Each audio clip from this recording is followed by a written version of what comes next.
কাঙ্ক্ষিত নির্বাচন অনুষ্ঠিত হতে যাচ্ছে। এই নির্বাচনে ব্যাহত করবার জন্যে একটি দল অপপ্রচারে লিপ্ত হয়েছে। গত 25/1/2026 সাল বাংলাদেশের আমরা আরেকটি দল যারা প্রতিদ্বন্দ্বিতা করছেন 25 তারিখে একটি সংবাদ আপনাদের মাঝে একটি ভুল সংবাদ পরিবেশন করেছেন। তার প্রতিবাদ জানাবার জন্যে আমার আজকে এখানে উপস্থিত হওয়া। মূল বিষয়টা আমি আশা করি আমাদের যে সাংবাদিক ভাইরা আছেন প্রকৃত অর্থে প্রকৃত সংবাদ ভেতর থেকে তুলে নিয়ে এসে আপনারা প্রচার করবেন বলে এটি আপনাদের কাছে আমি আশাবাদ ব্যক্ত করছি। দীর্ঘ বছর পরে আমাদের একটি কাঙ্ক্ষিত নির্বাচন অনুষ্ঠিত হতে যাচ্ছে। এই নির্বাচনে ব্যাহত করবার জন্যে একটি দল অপপ্রচারে লিপ্ত হয়েছে। ইতিমধ্যে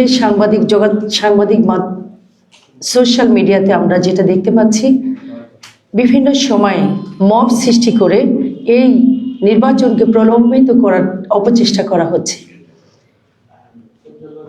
গত 25 তারিখে একটি ঘটনা, যে ঘটনা আমি প্রার্থী আমার বাড়িতে যে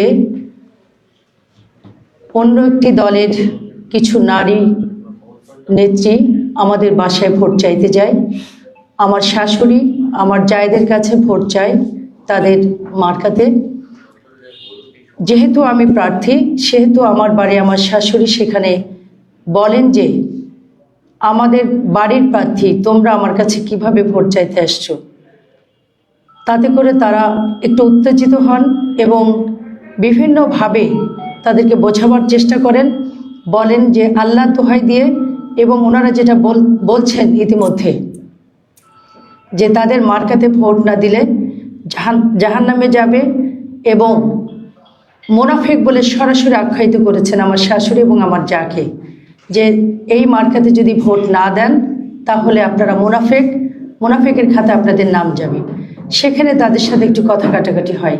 ইতিমধ্যে তারপরে আমার হাজব্যান্ডের ছোট ভাই আরাফাত কল্লোল এবং ও থানা যুবদলের সাধারণ সম্পাদক সে সুন্দরভাবে সেই নেত্রীদের কাছে জানতে চেয়েছেন যে ইসলামী ব্যাখ্যাটা কি, আসলে যে আপনাদের এই মার্কায় ভোট না দিলে ইসলামী কি ব্যাখ্যা আছে, ব্যাখ্যাটা আমাদের দয়া করে একটু বলবেন।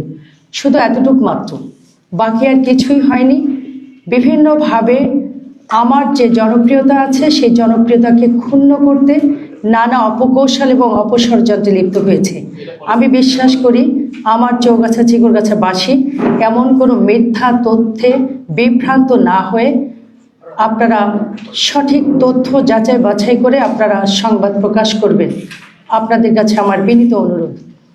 আপনারা জানেন যে আমাদের নেতা তারেক রহমান আমাকে নারী নেত্রী হিসেবে মনোনয়ন দিয়ে পাঠিয়েছেন নারীদের মান মর্যাদা বৃদ্ধির লক্ষ্যে।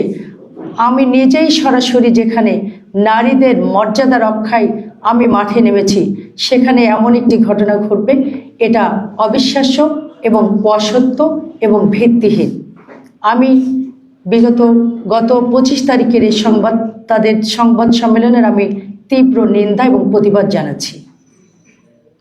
ধন্যবাদ।